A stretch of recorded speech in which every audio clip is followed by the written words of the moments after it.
excitement. Last night, our boat was broken into. Staying on the path that I've chosen, straight up. Come my way and I'll see you at the top. 'Cause something's gonna happen in this story, and I can feel it coming, like the rising of the sun. Straight up.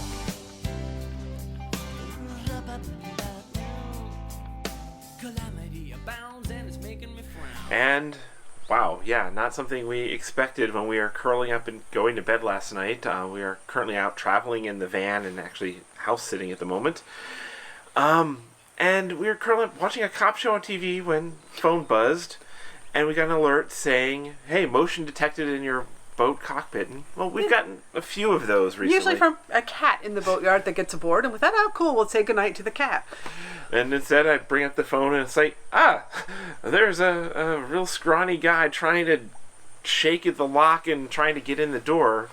And the next thing I know, the camera is, he looks up and grabs the camera, sees the camera that's up there, throws it down, and then our indoor camera started getting alerts of motion. He got in somehow. But this video isn't necessarily about security and remote monitoring. or our particular break-in.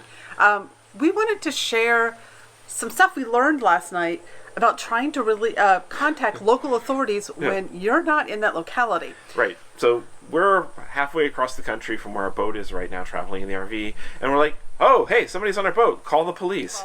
First instinct is call 911, but all cell phone towers and local dispatch numbers are programmed so that when you call 911, it calls the dispatch local to the cellular tower that you're calling from. Right. So we knew that would go locally here, and we were not sure at this point if that was the right way to try to reach the dispatch center of where our boat is stored. Yep. So we didn't want to immediately go to that. It does turn out that is a proper way to go. It is an option. It is an option, but we didn't immediately want to go that route because we didn't know how much of an emergency this was. Yeah, and so then next thing we was like, okay, let's Google up the local police direct non-emergency number, and we call them, and they've got their message saying, hey, if it's business hours, if it's before midnight, we'll try and take your call, leave a message. If it's after midnight, we'll return calls the next morning. If it's an emergency or a crime in progress, call 911. Okay. It's 1 a.m. local time there. Like, okay, so how do we call? How do we find dispatch? So how do we actually get to the police? Did some Googling around, could not find an alternate direct number to dispatch for that locality, but I did find online that most 911 numbers actually are ringing through to a normal 10-digit number. And it's just secret sometimes. Sometimes. And some municipalities and localities do publish that information, but the biggest advice that we read last night was you should know this information and have this information for places you might need to call, like if you're leaving something behind that you're remote monitoring, or even a loved one that you might need to call assistance for.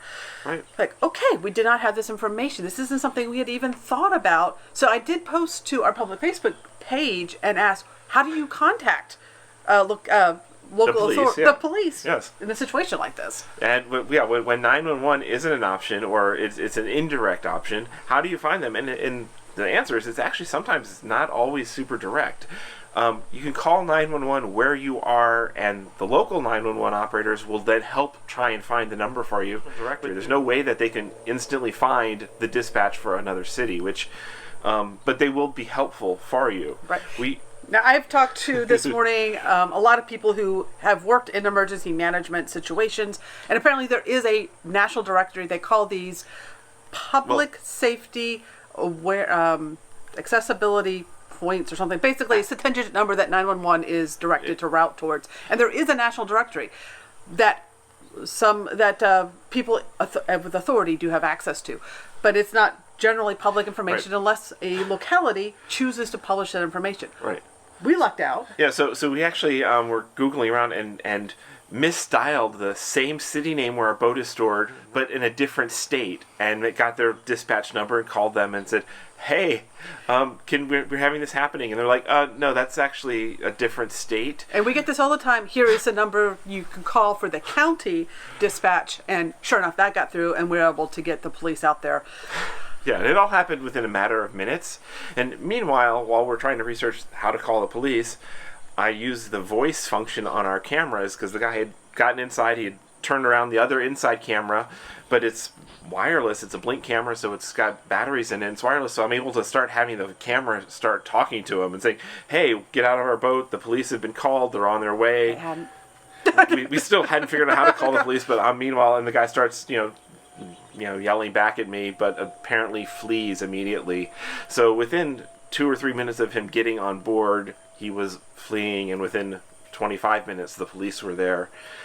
So it was a pretty dramatic late night last night. Yeah, it could have been a lot worse. We're extremely fortunate. It looks like this fellow was just looking for a place to sleep. And rum. Our video footage has him going directly to our refrigerator, probably looking for something to drink. He apparently did find a bottle of rum we had left behind, put it on the counter, and then fled.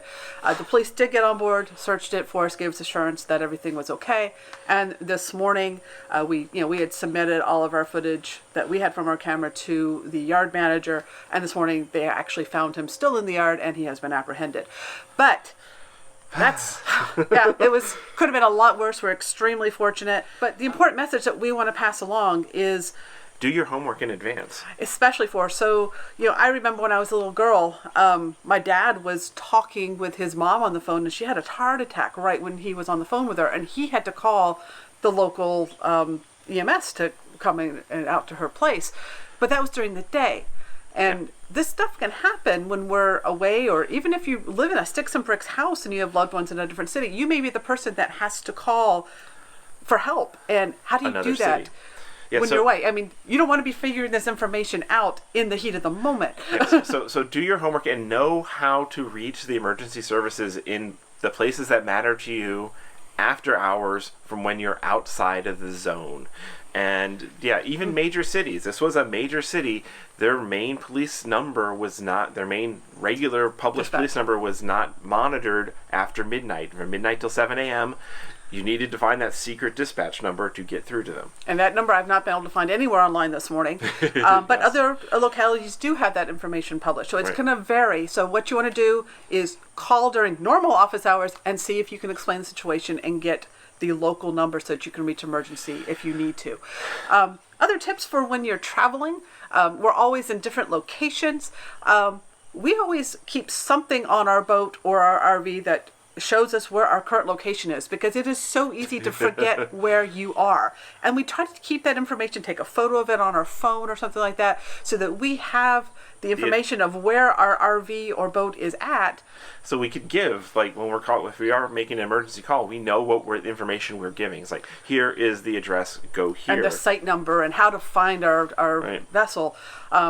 Because it's really, really easy when you're sometimes living in 20 places in a month. Like, where was I at? What campground was that I was at? Yeah, and it's kind of embarrassing to be talking to a 911 operator and trying to remember what city you're talking about. It's the one that starts with a T and this, and then it goes to, maybe it's the other one. Know where you're at, know where your stuff is at, so, know the emergency numbers. Just some tips that we've learned in the last 24 hours and been reminded of, stuff that we ourselves, 13 years of travel, have never had to encounter before, but it can happen. And we're very thankful for having remote monitoring security cameras, but it's a good thing. Yep, and of course, your own personal security, that's your own risk tolerance. We're not here to give you advice on what we do or choices that we've made. You need to make the decisions for you, for your own risk tolerance and your own needs, and do your own research and know what you're managing. We all have our own thresholds for what we're cool with and not cool with. So there it is. That was our excitement less than 12 hours ago. All right. See you later. Bye.